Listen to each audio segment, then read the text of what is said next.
Hello and welcome. In this lesson we will continue our journey with a resident status. So who shall pay UK tax and who shall not pay UK tax? We know from our previous studies that we have to determine that who is a resident as far as taxation is concerned. So we knew some tests. So we learned how to calculate some tests. There were some tests which determine someone is automatically UK resident, and there were other tests which determine someone is automatically non-UK resident. Now, if we cannot determine the resident status of an individual with automatic resident test, then we also looked at some UK ties. So the more UK ties you have, more likely you will be UK resident and you will have to pay tax. Right? In this lesson, we will continue our journey, and now we will look at the domiciled. Now, domicile is simply means that where were you born, or where were your father born. Say, for example, if I born in France, and then I will be domiciled in France. My father was from France, so then I will be domiciled from France, and my domicile will be a French domicile, right? Likewise, if you're born in the UK, then you will be most likely a resident in the France. All right. Now, I have made a little table here to make you understand. Now, I have explained you that domicile simply means that where were you born. We will see in little detail as well when we move to our notes. But for now, if you can see here, that first one is a resident. We know someone who is living in the UK is called resident. But it does not mean if you're living in the UK, you are domiciled in the UK. So, for example, if I'm living in the UK, but I wasn't born in the UK, so I'm not UK domiciled, although I'm UK resident. So in that case, how will I determine if I have to pay any tax or not? So this table will help us to understand that if I am resident in the UK and if I am not domiciled, then will I have to pay any tax or not? And if I have to, will I have to pay any tax in the UK income or outside income as well? Because sources of income could be of many kinds. If you have a multinational company, or if you have a big business, then you might have some operations outside UK as well. So will you be liable to pay tax on that income which is arising outside the UK? So we'll have to see here. Excuse me. Now in this table, as you can see, first one is a resident. So resident simply means if you are resident in the UK. And domicile means you are domiciled in the UK. Then it says income inside the UK and income outside the UK. Now it will determine that where the income was arising, where was your business operations, if they were in the UK or they were outside the UK. So the first one, it says if you are resident in the UK and you are domiciled in the UK too, what would happen then? Now if you are domiciled and you are resident in the UK, then obviously I hope you would appreciate the fact that you would pay the UK tax, won't you? Because you were born in the UK, and so you will have to pay UK tax as well. Right? So you were born in the UK and you were domiciled, you were resident in the UK as well. So you will have to pay tax in the UK. So income inside the UK, you are going to pay tax definitely. Then what about the income outside the UK? Now it says that if you are resident and domiciled in the UK tax authorities say you will have to pay tax even if it is inside the UK or if it is outside the UK. So you will have to pay tax in both cases. All right. Now tax paying, it is there are two types. First is called arising basis, another one is called a remittance basis. Right. Now we will have to see in these that which one is arising and which one is remittance. But for now, arising simply means that wherever the wherever the income is arising, you will have to pay tax straight away in that specific country, regardless of moving the money out of that country or not. So arising basis means that you will have to pay tax straight away, right? But however, if you talk about the remittance basis means that you know from remittance that if I am living in the UK and I bring some money out of India, so I am remitting money in the UK. Say for example, if I am living in India or Pakistan, then if I bring money out of UK, then I am remitting the money in my country, which is India or Pakistan, right? So in that case, so remittance means when remitted in the UK, then you will have to pay any tax. So here you go. Although we know that you will have to pay tax in both cases, but we need to see if it is on a rising basis or on a remittance basis. So in both cases, it is on a rising basis. If you're resident in the UK and you're domiciled in the UK, doesn't matter where your outside income is or inside is, you will have to pay tax on both of the incomes, and both of the income you'll have to pay tax on a rising basis. Right? Now say for example, if you are not resident in the UK and you are not domiciled in the UK, so neither you are resident nor you are domiciled, say for example this case, third one, in this case you are not resident and you are not domiciled either. So in that case, government says as far as income inside the UK is concerned, you will have to pay tax on the income which is inside the UK, right? However, the other one which is income outside the UK, you are not UK domicile, you are not UK resident. So if any income arises outside the UK, that would be exempt. So you don't have to pay any tax on that. But what about this one? As I said, it will be taxable. So will it be on a rising basis or remittance basis? No, it is in the UK, so no remittance needed. Income is arising in the UK, so it will be taxable in the UK.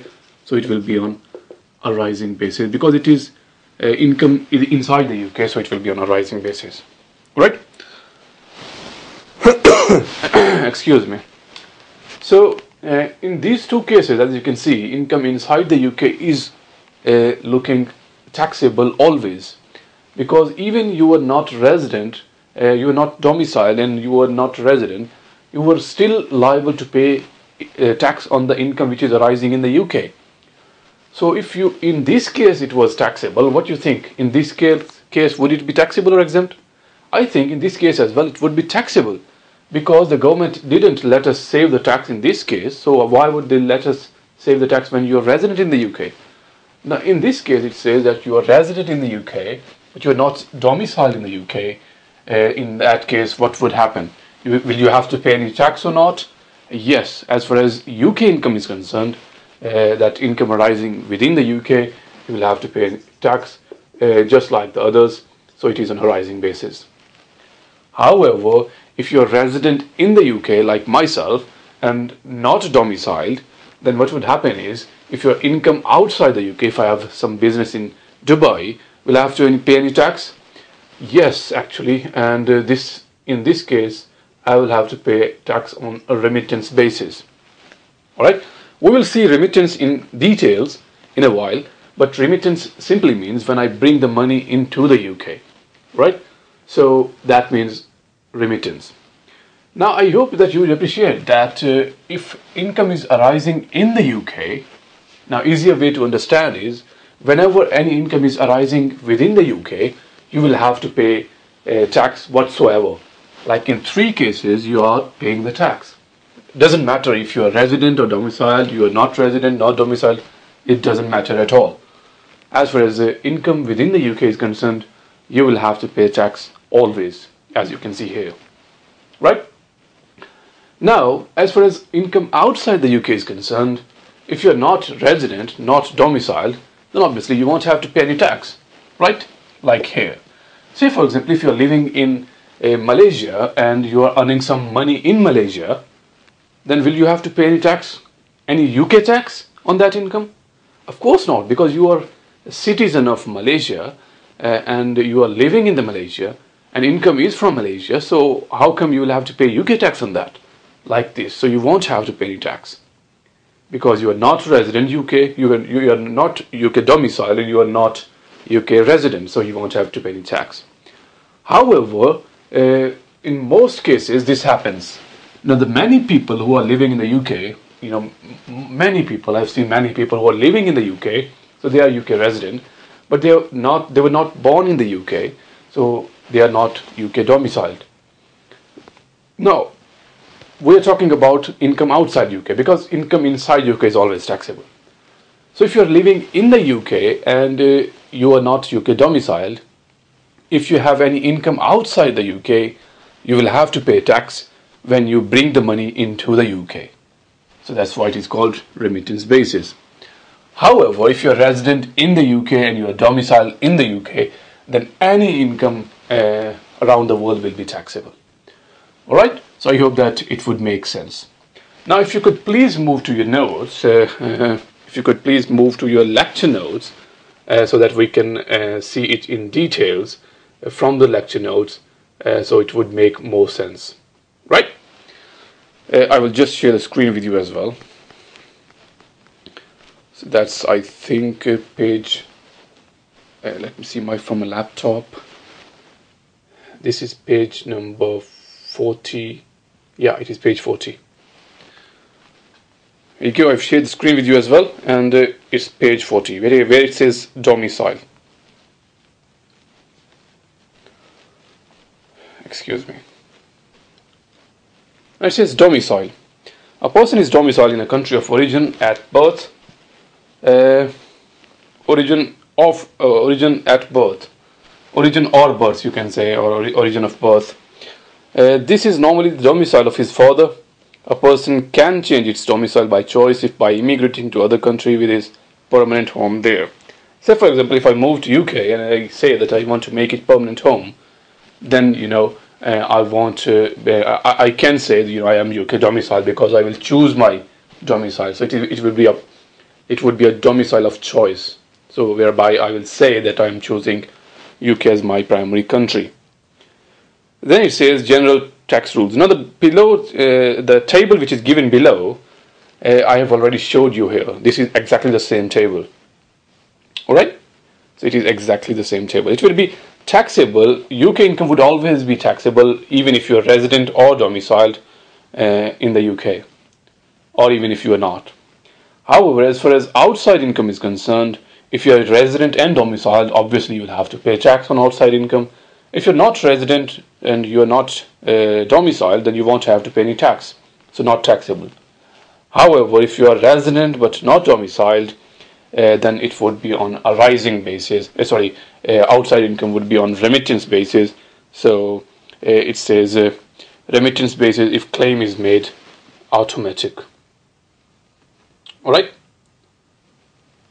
Now it also says that a rising basis and remittance basis if claim is made or automatic.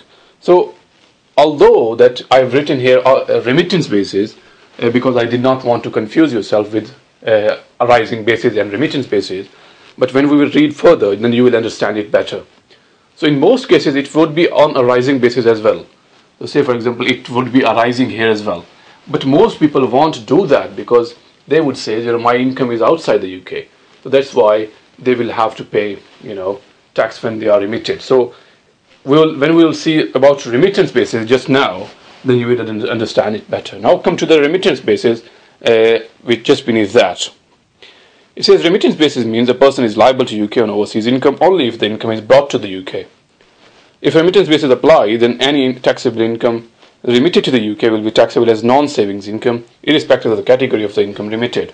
So when you bring the money into the UK, whatever the income is, even if it is dividend, it will be taxable as non-savings income.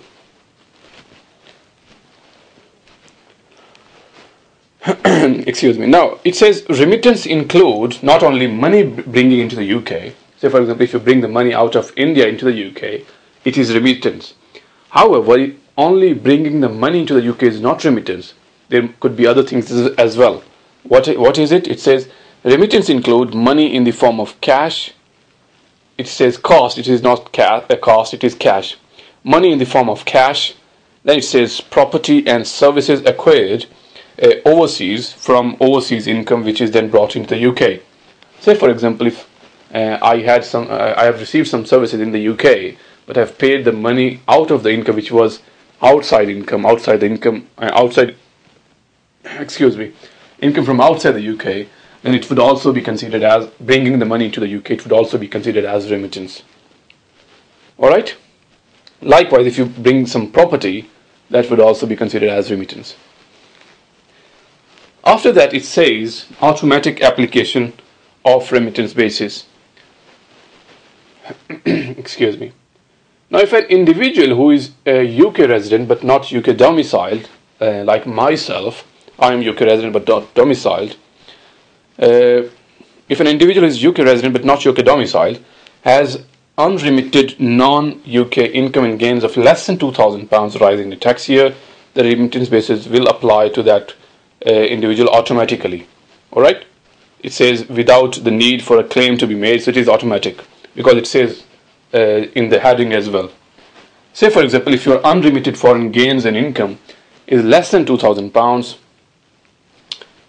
unremitted foreign income and gains is less than £2,000, then remittance basis will apply automatically. You won't have to claim, you won't have to say to HMRC I want to claim it. So remittance basis will apply automatically. Alright? After that it says, note individuals who are entitled to automatic remittance basis. So if I am entitled to automatic remittance basis, then I will get my personal allowance. Now what is my personal allowance? You remember? 10,600 in income tax. Then it says annual exemption. Now annual exemption is another personal allowance. Now personal allowance was for income tax, whereas annual exemption is for capital gains tax. So there are two types of exemptions. One exemption is for income tax, which is called personal allowance, and other exemption is called annual exemption, which is for capital gains tax. Alright, so that's what it says. We will see in details in next chapter when we read the when we study the capital gains tax. Alright, so if I get the remittance basis automatically, then I will get the personal allowance and I will also get the annual exempt amount. However, if I do not get it automatically, then I will have to claim it. What I have to claim? I will have to claim the remittance basis. If I claim the remittance basis, then I won't get personal allowance and I won't get annual exemption amount of capital gains tax. Excuse me.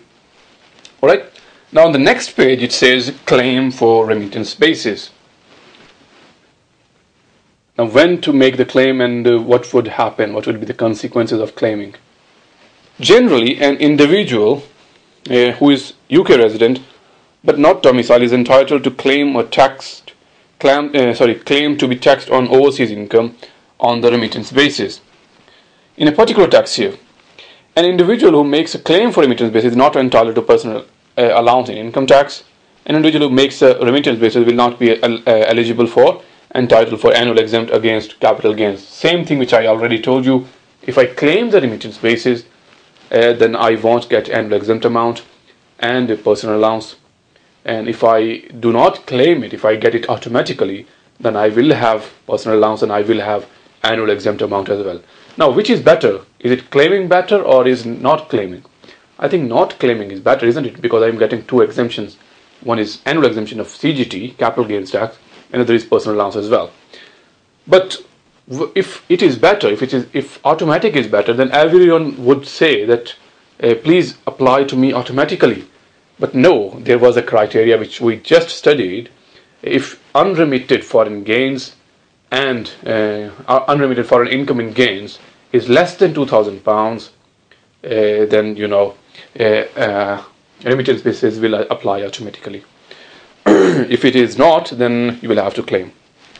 Right? Just beneath that it says remittance basis charge. Now if you claim the remittance basis, then you will have to pay some charge as well. What would be the charge?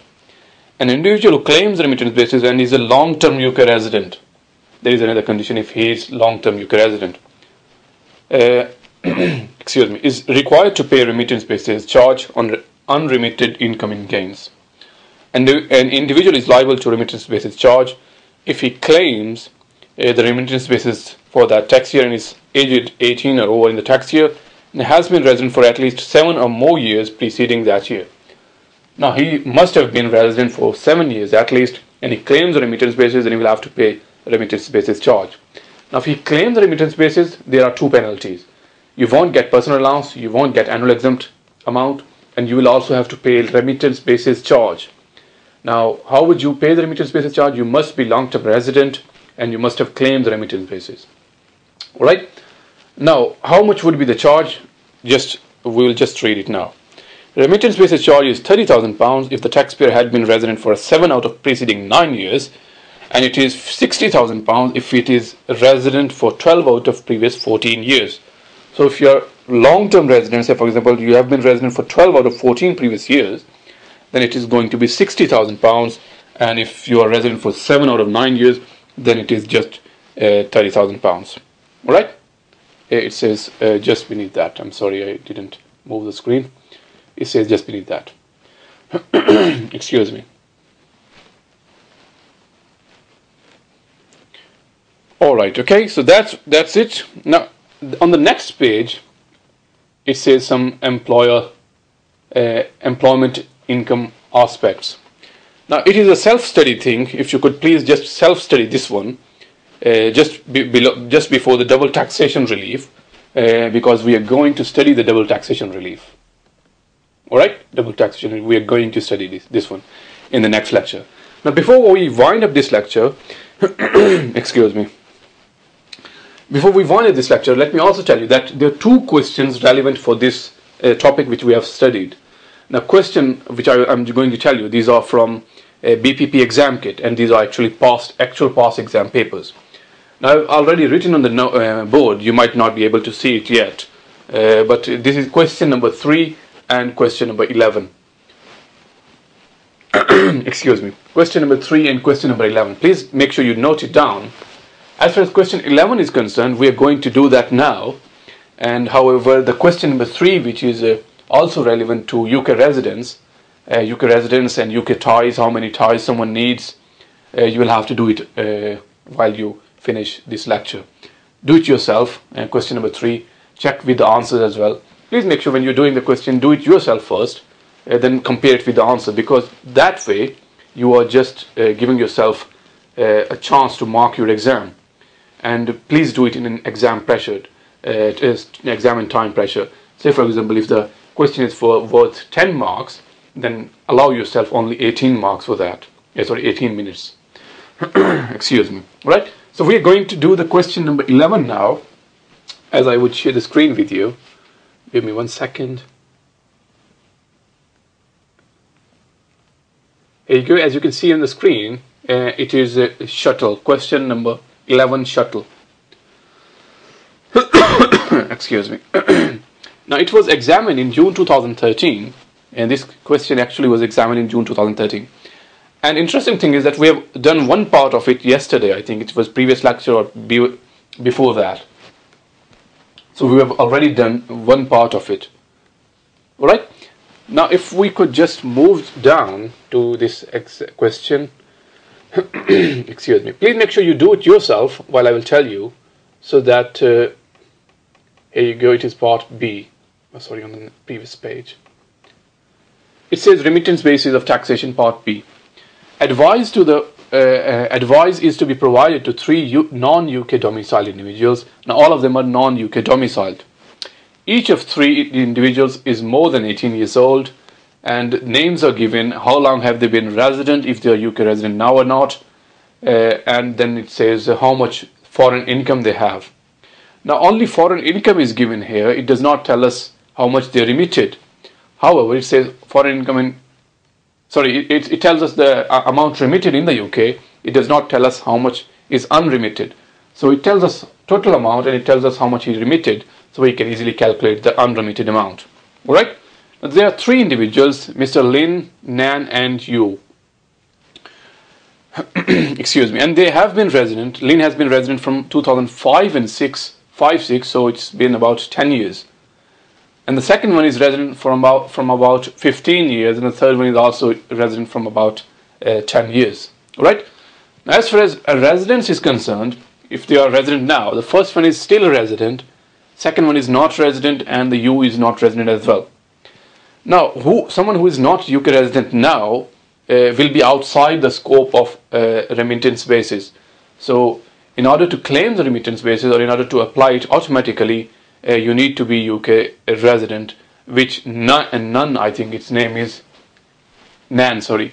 Nan is not UK resident, so he has ceased to be UK resident, so remittance basis won't apply to him. Right? As far as Lin and Yo is concerned, a remittance basis would apply to them. Now, if it would apply automatically or not, you will have to see it in the requirements. How much is income? Income for Lin is 39,200, and he has remitted 38,500. So it has less than £2,000 of unremitted income, less than £2,000, then remittance basis will apply automatically. So for Lynn, it would apply automatically. As far as you is concerned, you had income of 13700, whereas he only remitted 1400. All right, he only remitted 1400, so his foreign income and gains unremitted are more than £2,000. So he will have to claim remittance basis. When he claims it, then he won't get personal allowance, he won't get annual exempt amount, and also he would pay remittance basis charge. Now, how much remittance basis charge he would pay, it depends on how long he has been resident.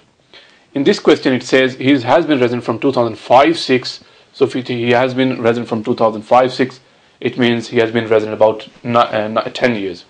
So 30,000 will apply because he has been resident from 7 out of previous 9 years. So he will have to pay £30,000 remittance basis charge. All right. Let's go down and read the requirements then. What does it say in the requirements? It says explain for each of the 3 individuals for tax 15-16. Explain whether or not remittance basis is available. Now we know it is available if you are still resident in the UK. 2 of the individuals were UK residents, so it would apply to them, whereas 1 individual was not UK resident, so it won't apply to him. In the second requirement, it says, on the assumption that remittance basis is available to all 3 individuals. Now, if it is available to all 3 individuals, state with reasons the remittance basis charge that would have to pay in order to for their foreign income and gains to be taxed in the remittance basis. Now, if it says all of them are remittance basis apply to all of them, then we have to take the NAN as well because it has given us the assumption. So assuming if remittance basis apply to NAN as well, then how much remittance basis charge will NAN have to pay? Now NAN is resident from quite long time. He is resident from 2000 and 2001, so it's been more than 15 years. So in this case, NAN would have to pay £60,000 in the remittance basis charge because he has been resident from 12 out of 14 years. Right? So that was our question. I think that's it. And if we just move a little down, it says give 2 examples of actions that would be regarded as remittance basis other than simply bringing the cash into the UK. So that is requirement number 2. It says we know that if we bring money into the UK, that is remittance. Give me 2 more reasons what would be regarded as bringing the money to the UK, or or would be regarded as remittance. Now we know if we bring the property into the UK, that would be regarded as remittance. We also know if we if we take a loan in the UK, say for example, and use that money or use money from outside the UK to pay interest on this loan or to pay back this loan, that would also be regarded as remittance.